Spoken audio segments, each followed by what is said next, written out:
Today marks the 131st anniversary of the Tay Rail Bridge disaster. At the time, British engineering led the world, and the Tay Rail Bridge was cutting-edge technology and one of the wonders of the then modern world. It is the longest bridge in the world and built to last hundreds of years, if only. On the 28th of December 1879, Dundee was witnessing one of the worst storms that had ever struck this part of Scotland.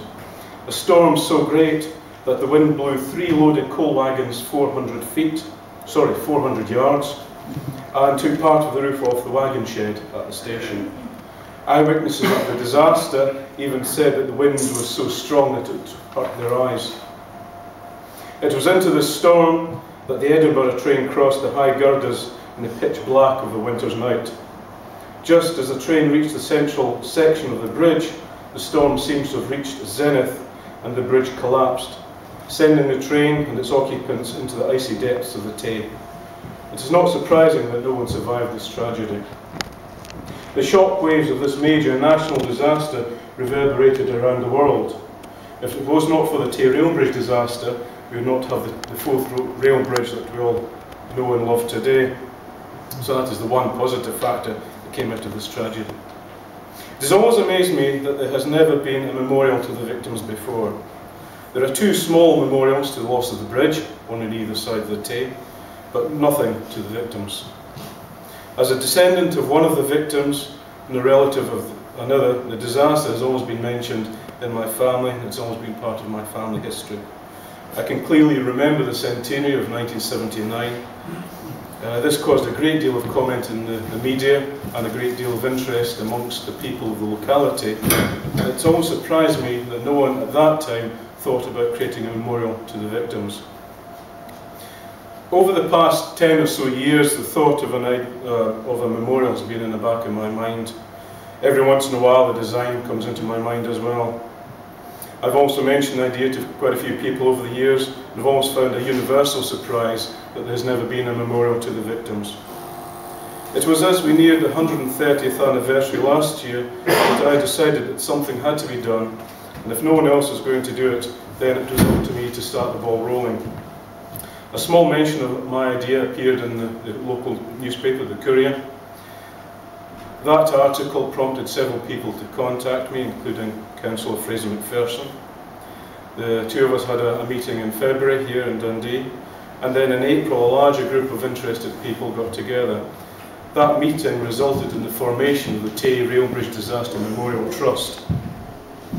It is the Trust's aim to create a memorial listing the names, ages and places of birth of each of the victims as far as we know.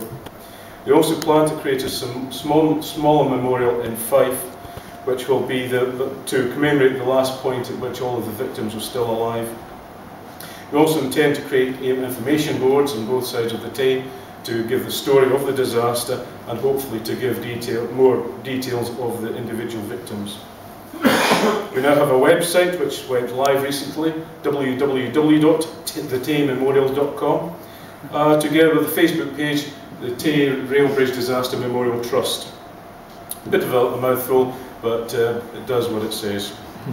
I hope that this modern technology will enable descendants of the victims from all around the world to make contact with us and hopefully share their stories with us. And we hope to use the website as a means of getting all of these stories together in one place. And one idea is, at the end of the project, to publish a book or booklet, and hopefully any stories that we can gather will go into this book. I'd like to thank Rose Marie for her efforts in putting this website together. Unfortunately, she can't be here today. A, today is her birthday, and B, she's in the south of England, and I think weather prevents her from coming up. Among the forthcoming events is a concert at Balgownie Castle on the 29th of March called Gale's Fire. This is being organised on our behalf by the RT Burns Club, a web-based Robert Burns Club, who do a great deal of events to raise funds for charity. They're very moved by the Tay Rail Bridge disaster story that they have adopted a memorial as their project for 2011. Another forthcoming event will be the restaging of the musical £5 and 12 Bairns, but more of this later. I'm very grateful to Councillor Fraser McPherson for his enthusiastic help in pushing this project forward. I'm also very grateful to Murray Nichol at the back, who is a walking encyclopedia on everything to do with the victims and their stories. I'd also like to thank Ian Nimmo-White for drawing up the constitution for the Trust, thus saving several months of arguments. Being involved in several other charities, I know what constitutions can be like. I'd also like to thank everyone who has helped this project to get to this point. One major thank you is to John Irvin, who has bravely fought the bureaucracy of OSCA, and if it hadn't been for the Christmas holidays we would have had charity status by now, but hopefully we should have it in the next few days.